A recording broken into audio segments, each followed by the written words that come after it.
That number 6 car that David Reagan drives, the UPS Ford for Roush Fenway Racing, normally looks a little different than it does right there. But in honor of the selection to the NASCAR Hall of Fame of two-time champion gentleman Ned Jarrett, the UPS folks decided to paint that 6 car up like the car that Ned won the 1965 championship with. That blue paint scheme and the white wheels. Looks pretty nice. It was fast enough to win the pole, and again running well today.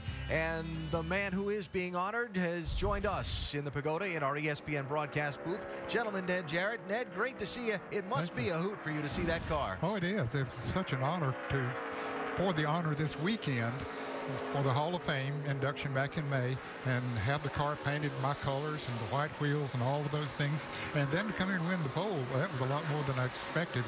And we've all been talking and laughing about the white wheels. I guess you're in on that act too, right? It's the white wheels that make it go fast? Oh, no question about it. Well, absolutely. Because qualifying, they hadn't run them in practice. They put them on for qualifying to see what happened. That's right. And then they took them off after the first pit stop. Well, maybe they need to put them back on. Yeah.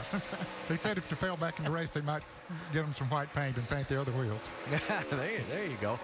This racetrack is so difficult. You've obviously covered as a broadcaster for many years these races. What are you seeing? Well, it hasn't changed as far as being difficult to pass. Yeah, it's difficult to pass. You see Jamie Murray look like coming into the pits. Is this a scheduled pit stop? I've got a little behind here. Yeah, it's a little early. Hey, that's an unfair question for me to ask you, huh? You've been running around doing the VIP Grand Marshal duties, huh? Yes. How about the 1 car, Dave? Early or scheduled? Alan, his car was too loose in the last pit stop. They tightened it up way too tight. He'd lost 10 positions on the racetrack since the restart, so they made a track bar adjustment and changed 2 tires. That's probably a good move, because we saw David Ruderman, was it, that crashed earlier because his car maybe had been a little too tight, maybe abused that right front.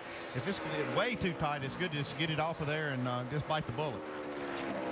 So you see McMurray cycling back out after that early pit stop, and he needs this thing to stay green until it comes back around.